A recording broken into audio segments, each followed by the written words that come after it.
비가 그렇게 쏟아질 때는 좀 춥더니 또 이렇게 잠시 멈출 때는 확 더워지죠.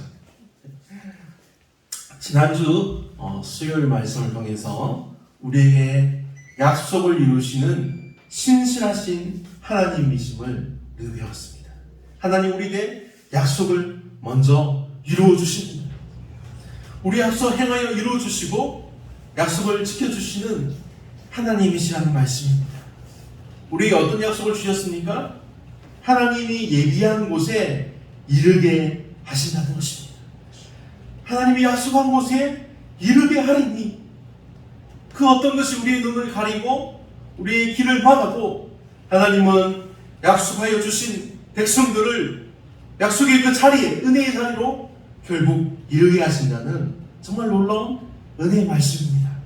그러므로 우리는 믿음의 자녀요 백성인 우리는 하나님 여호와를 섬기라는 말씀이었습니다. 그런데 시내산에서 하나님께 계명이 적힌 돌판을 딱 받아가지고 내려오던 모세가 그 돌판을 어떻게 했습니까? 집어던졌습니다. 백성들이 향해서 집어던졌습니다. 왜 그랬을까요? 하나님이 빨리 내려가 보라고 합니다. 백성들이 부패하였도다. 하나님의 계명을 받아 내려온 모세가 보니까 이스라엘 백성들이 모세가 빨리 안 내려오자 죽은 것으로 알고 애굽에서 구원해 내신 분이 여호와 하나님이심을 모르고 그 하나님이 아니라 황금으로 자기들이 모은 황금으로 만들어진 송아지가 바로 자기들 구원해낸 신이라고 그 송아지에게 절을 하는 것입니다. 그것을 위해서 절하고 춤추고 노래하는 소리가 저 멀리까지 들릴 정도였습니다. 모세가 내려와서 그것을 보고 돌판을 집어 던져서 깨뜨려버립니다. 출애굽기 32장 9절 말씀입니다. 여호와께서 모세에게 이르시되 또 모세에게 이르시되 내가 이 백성을 보니 목이 뻣뻣한 백성이로다. 그런즉 내가 하는 대로 두라. 내가 그들에게 진노하여 그들을 진멸하고 너를 큰 나라가 되게 하리라. 하나님이 진노하셔서 그 이스라엘 백성들 다 진멸하고 모세로 하여금 새로운 민족이 새로운 나라를 세우겠다고 그렇게까지 말씀하셨습니다. 그러나 모세는 어떻습니까? 하나님께 긍휼을 구합니다. 하나님 용서해 주세요. 하나님 제발 저들을 용서해 주세요. 하나님이 약속해 주신 아브라함과 이삭과 야곱은 이스라엘을 기억하사 긍휼히 여겨달라고 하나님께 간구했습니다. 이 당시 이스라엘 백성들이 특별한 것이 아니었습니다. 특별한 백성들이 아니었습니다. 특별히 거룩한 백성도 아니고 특별히 강한 백성도 아니고 특별히 아름다운 민족도 아니었습니다. 아무것도 아닌 사람들입니다. 그래서 애굽에서 종살이하는 사람을 하나님이 약속을 기억하시고 그 약속을 지켜주셔서 은혜의 자리로 인도하시는 것입니다. 이스라엘 민족이 하나님의 백성으로 택하심을 받고 인도하심을 받고 약속의 자리로 이끄심을 받은 이유는 오직 하나님의 긍휼하신 은혜라는 사실을 우리는 기억해야 합니다. 그래서 모세의 간구를 들으시고 또 믿음의 약속을 이루어주시는 하나님이십니다. 하나님의 긍휼의 은혜로 정말 용서받지 못할 죄를 지금 짓고 있는 이 이스라엘 백성들, 하나님이 홍해를 건너게 하시고 애굽에서 구원해 내셨는데 그 하나님이 여호와 하나님이 아니라 자기들이 애굽에서 그들이 보고 행한 그 이방 신들의 그 모습을 따라서 황금 송아지를 만들고 그 송아지가 자기들 구원해낸 신이라고 하는 것입니다. 그 용서받지 못할 무서운 죄를 지은 이스라엘이 하나님의 긍휼의 은혜로 구원받습니다. 그래서 새롭게 믿음의 자리로 이끄심을 받는 순간입니다. 그래서 이스라엘은 결국 하나님의 은혜로 말미암아 약속의 땅에 들어가서 그 땅을 차지합니다. 근데 그 땅을 차지하기 전에 몇 년이 걸렸다고 했나요? 40년이 걸렸습니다. 40년을 하나님께서 광야의 길을 통해서 믿음을 연단하십니다. 40년 동안 믿음을 연단받은 그 백성들의 그 믿음이 연단받은 기간이 40년만이라도 갔으면 좋겠지만 이 믿음이 얼마나 갔을까요? 얼마나 갔을까요? 정말 얼마 가지도 못했습니다. 그들이 가나안 땅을 두고 정탐꾼을 보내고 그 땅의 족속들이 네피림같이 아주 거대하고 강대한 것을 보고 모든 백성들이 두려웠답니다. 가나안 땅의 강대한 도시와 나라와 대적을 만날 때마다 떨며 두려워했습니다. 그때마다 돌아가자 했습니다. 그러나 하나님은 그들로 약속의 땅을 차지하게 하시고 약속을 이루어 주셨습니다. 이스라엘 백성들의 역사를 사람들은 고난의 역사라고 말을 합니다. 하지만 반대로 보면 그 고난을 왜 받았습니까? 하나님을 배반하고 약속에서 떠나려고 했기 때문입니다. 하나님을 향한 배반의 연속이라고 말할 수 있는 것입니다. 하지만 하나님은 하나님의 약속을 기억하시고 긍휼의 은혜를 베풀어 주시며 계속해서 그 약속의 자리, 은혜의 자리로 이끌어 주셨다는 것입니다. 백성들이 하나님을 배반하고 떠나면 또 긍휼히 여기사 은혜의 자리로 이끄시고 또 배반하면 또 이끌어 주시고 용서해 주시고 계속해서 말을 듣지 않자 하나님이 매를 때려서라도 돌이키게 하십니다.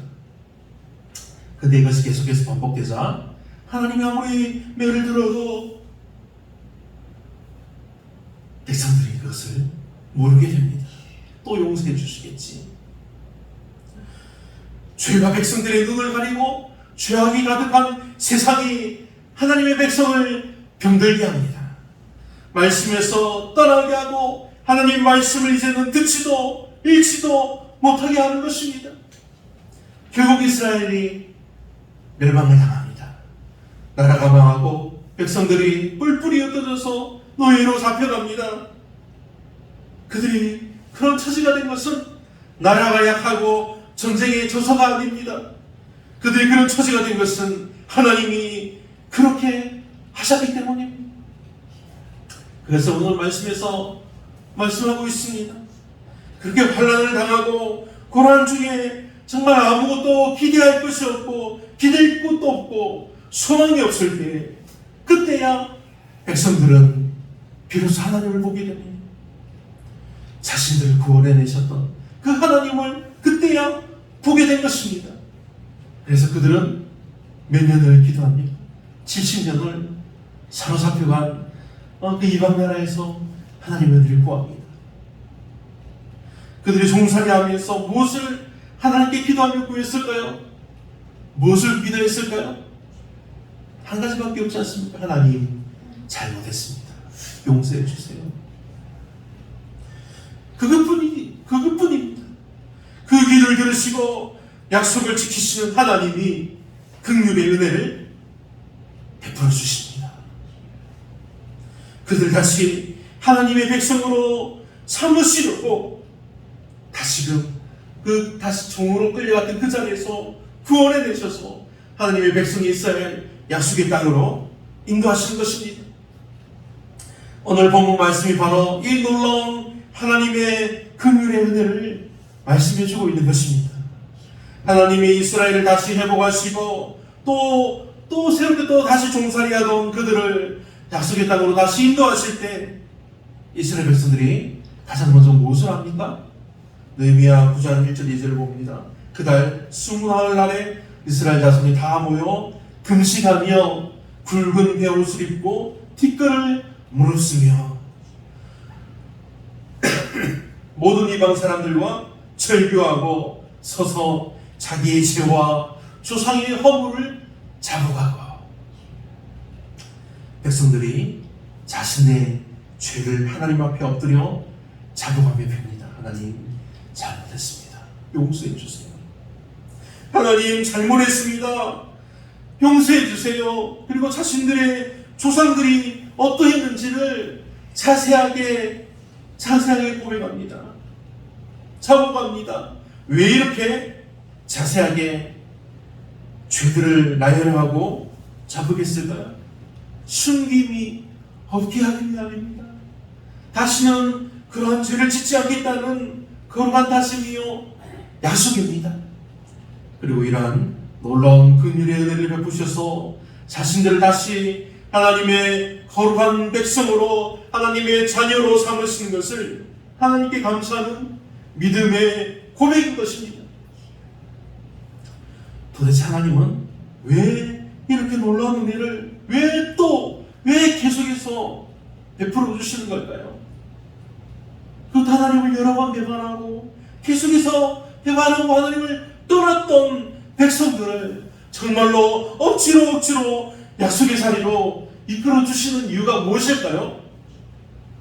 하나님이 그것을 말씀해 주시고 선포해 주셨기 때문입니다. 너는 내 백성이라. 하나님이 약속하신 것을 먼저 이루어 주시는 은혜로운 아버지이시기 때문입니다. 그리고 오늘 말씀인 느헤미야 9장을 통해서 알 수 있는 이유는 백성들이 죄를 자복하며 하나님 앞에 엎드렸기 때문입니다. 우리가 하나님의 은혜를 날마다 누릴 수 있는 이유는 오직 하나님의 긍휼의 은혜, 우리를 용서하여 주시고 의롭게 하여 주시고 자녀 삼아 주시는 하나님의 은혜 때문입니다. 만약 하나님이 우리를 너 이제 3번, 너 이제 10번 죄를 지었으니까 너 이제 끝, 너 이제 용서받지 못해, 그렇게 한다면 누가 하나님 앞에 설 수 있을까요? 하나님이 용서하지 않고 날마다 우리를 새롭게 하시지 않으면 누가 하나님 앞에 의롭고 당당하게 설 수 있을까요? 죄를 짓고 당당할 수는 없는 것입니다. 그냥 넘어갈 수 있는 것이 아닙니다. 하나님 또 용서해 주시겠지. 하나님이 용서해 주셨는데 또 이번에 그냥 또 넘어가면 안 될까? 그렇게 그냥 넘어가는 것이 아닙니다. 하나님 앞에 진정으로 회개하고 죄와 잘못을 고백하며 용서를 구해야 하는 것입니다. 지금 이스라엘 백성들은 하나님의 은혜로 말미암아서 종되었던 그 바벨론 땅에서 다시 거룩한 백성의 자리로 이끄심을 받았습니다. 하나님이 긍휼의 은혜로 백성들을 하나님의 백성으로 회복하여 주시고 무너졌던 예루살렘 성벽을 재건하게 하셨습니다. 그 성벽이 이제 새로 세워졌습니다. 예루살렘 성벽을 재건하면서 온갖 대적들의 위협과 여러 어려움들이 그들을 위협했습니다. 어렵게 했습니다. 막 칼과 창으로 무장하고 주변에서 막 죽이려고 했습니다. 그러나 하나님을 믿음으로 두려움을 이겨내고 힘을 합해서 성벽을 완성합니다. 하지만 그들은 성벽이 완성되자 이제 성벽이 우리를 지켜줄 거야, 거기에서 멈추지 않습니다. 포로 생활에서 돌아와도 안전하게 거할 곳이 없었지만 지금 이렇게 회복시킨 것이 모두 하나님의 은혜임을 이제는 그들이 알게 된 것입니다. 그래서 그들은 하나님의 말씀을 듣기를 전합니다. 백성들이 다 모여서 이제 우리가 하나님의 말씀을 들어야 합니다. 하나님의 말씀을 듣기를 원합니다. 이스라엘 백성들이 하나님의 백성으로 진정으로 회복된 것은 이렇게 결정적으로 하나님의 말씀을 듣는 것을 통해서 완성되었습니다. 새벽부터 정오까지 6시간 동안 온 마음을 다해서 그 말씀을 경청한 백성들은 말씀으로, 하나님이 그 능력의 말씀으로 온전하게 회복되어졌습니다. 포로 생활에서 돌아온 모든 이스라엘 백성들이 하나님의 말씀하신 그 명령을 따라서 모두 다 초막절을 지킵니다. 그리고 나후에 9장 1절에서 이스라엘 자손들이 이제 다 모여서 금식하고 모든 이방 사람들과 절교했다고 합니다. 사업이나 결혼이나 친구 등의 모든 관계를 무조건 단절하고 배척한 것보다는 이방인들이 가지고 들어온 그들의 우상 숭배하는 문화, 그 관련된 모든 행위와 그 문화를 이제는 이 공동체, 이 믿음의 공동체, 하나님의 백성 이 공동체 안에서 용납할 수 없다는 결단의 선언인 것입니다. 함께 모여서 하나님의 말씀을 듣다 보니까 그들이 겪은 모든 혼란과 어려움을 그들이 왜 겪었는지를 알게 되었습니다. 그리고 그들의 조상들이 하나님의 약속과 그 은혜와 사랑에서 어떻게 돌아서 있었고 얼마나 멀리 떠나 있었는지를 말씀을 들음을 통해서 알게 된 것입니다. 그 사실을 알게 되자 도저히 견딜 수가 없습니다. 하나님, 우리 죄가 이렇게 큽니다. 도저히 견딜 수 없어서 함께 모여서 금식합니다. 굵은 베옷을 입고 티끌을 무릅썼다는 것은 자신들의 죄가 얼마나 중한지 알게 돼서 애통하며 곡하는 것입니다. 그런 애통하는 마음으로 철저하게 하나님 앞에 회개하는 것입니다. 우상 숭배에 빠지고 하나님을 배반하였던 자신들의 죄와 조상들의 허물을 자복합니다. 그것이 오늘 본문의 내용입니다. 낮을 4등분하여 3시간을 말씀을 듣고 읽고 듣습니다.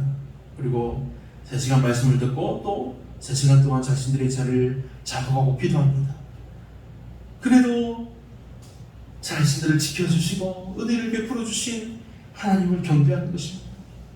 이스라엘 백성들은 하나님의 말씀에 반응하여 회개하고 그들의 죄를 자백하고 하나님의 명령하심에 순종하는 그런 믿음의 사람들을 하나님께서 어떻게 인도하고 보호하시는지를 자신들이 직접 경험하게 됩니다. 그들은 같은 형편이던 그들이 바벨론에서 포로 생활할 때 바벨론이 세상에 아주 거대한 제국이었습니다. 침략 국가입니다. 계속해서 전쟁을 일으켜서 많은 나라와 민족을 계속해서 포로로 노예로 잡아옵니다. 그런데 수많은 나라와 민족이 이름도 남기지 못하고 멸망을 당하는 것을 보았습니다. 이스라엘도 이름조차 남기지 못하고 사라질 수 있었지만 하나님은 그 이름을 지켜주셨습니다. 하나님은 약속을 기하여 지켜주셨다는 것을 이제는 그들도 아는 것입니다. 그래서 하나님의 백성을 징벌하시되 아주 멸망당하지 않도록 지키시고 지금 회복하여 주신 것을 그들은 알게 되었으므로 하나님 앞에 기뻐하며 경배하는 것입니다. 하나님께서 종살이하던 이스라엘을 애굽에서 건져주시고 아무런 유혹도 없는 그들을 약속의 땅을 주시고 그 땅으로 인도하시고 그 땅이 기업으로 받게 하셨습니다. 이제 마찬가지로 모든 것을 그래서 다시 바벨론에 종살이하던 그들을 하나님께서 그들의 조상에게 하신 약속을 기억하시고 또다시 약속의 땅으로 돌아오는 은혜를 베풀어 주시는 것입니다. 이 사실을 하나님의 말씀을 읽으면서 알게 되고 기억하게 되자 모든 백성이 함께 회개함으로 온전한 하나님의 백성으로 회복되는 것입니다. 그래서 31절 말씀에서 자신들에게 하나님이 어떤 분이신지를 이렇게 고백합니다. 주의 긍휼로 주의 크신 긍휼로 그들을 아주 멸하지 아니하시며 버리지도 아니하셨사오니 주는 은혜로우시고 불쌍히 여기시는 하나님이시니이다. 아멘. 사랑하는 시온의 성도 여러분, 과연 하나님이 이렇게 잘 배반하고 약속의 자리를 잘 떠나고 세상과 겉하고 하나님의 말씀을 잘 지키지 않으리라는 사실을 하나님이 모르셨을까요? 하나님은 모든 것을 아시는 전능하고 전지하신 여호와 하나님이십니다. 하나님이 모든 것을 아시면서도 참으시고 용서하시고 긍휼의 은혜로 계속해서 새롭게 하신 이유는 하나님이 먼저 약속해 주시고 그 약속을 이루어 주시는 분이시기 때문입니다. 아브라함이, 이삭이, 이스라엘이 하나님이 저희가 하나님의 백성이 되고 싶습니다 하고 요청한 것이 아니라 하나님 먼저 너를 내 백성 삼으시겠다고 하나님 말씀해 주셨기 때문입니다. 이와 마찬가지로 지금 예수 그리스도를 믿는 믿음으로 우리는 하나님의 백성이요 자녀가 되었습니다. 우리를 하나님이 참으시고 날마다 새롭게 하시고 은혜를 주시는 이유가 바로 이것입니다. 하나님이 우리를 내 백성 삼으시겠다고 말씀해 주셨기 때문입니다. 아들을 보내주셔서 그 사랑의 긍휼로 구원을 확증해 주셨기 때문입니다. 하나님이 우리를 이제는 죄인이 아니라 의롭다고 선포해 주셨기 때문입니다. 하나님이 저와 여러분 하나님의 자녀로 삼으신다고 말씀해 주셨기 때문입니다. 이스라엘이 믿음으로 고백한 것 같이 지금 주를 믿는 우리에게도 주는 은혜로우시고 불쌍히 여기시는 하나님이십니다. 그러니 사랑하는 성도 여러분, 긍휼로 구원하여 주시는 하나님께 나와 지금 하나님이 원하시는 것에, 우리에게 원하시는 것에 순종하시기 바랍니다. 용서받고 구원받는 것을 당연한 것으로 여기는 것이 아니라 긍휼로 구원하시는 아버지 하나님께 모든 것을 아뢰어서 긍휼의 은혜 새롭게 하시는 은혜를 입으시기 바랍니다. 그래서 하나님의 약속의 백성이여, 믿음의 자녀요, 아들의 영광에 참여하는 하나님의 기쁨과 복이 되기를 우리 주 예수님의 이름으로 축원합니다. 아멘. 기도하겠습니다. 사랑의 하나님, 아버지 하나님 위에 놀랍고도 놀라운 그 긍휼의 은혜 베푸심과 사랑을 감사드립니다. 주님, 우리가 믿음으로 살아갑니다. 주님이 주시는 은혜로 살아갑니다. 주님이 주시는 기쁨과 감사의 삶을 살아가게 하심을 감사합니다. 하지만 때로는 우리가 고난을 당하고 환난을 당하고 슬픔에 처하기도 합니다. 그 고난과 슬픔이 정말 끝이 보이지 않을 정도로 무겁고 어려울 때도 있습니다. 하지만 그 어려움 속에서도 우리가 낙심하지 않고 오직 믿음으로 오직 하나님을 섬기며 믿음의 주요 능하시는 이 예수를 바라보게 하여 주옵소서. 정말 하나님께서 우리를 백성이여 자녀 삼으시고 정말 은혜로우시고 불쌍히 여겨주시는 하나님이심을 이 시간 믿음으로 고백합니다. 성령께서 증언하여 주시고 주여 함께하여 주심을 감사합니다. 믿음으로 가는 모든 간광들이 오직 하나님의 뜻대로 이루어지게 하여 주시옵소서. 이 하루도 복되게 하심을 감사드리오며 우리 주 예수님의 이름으로 기도합니다.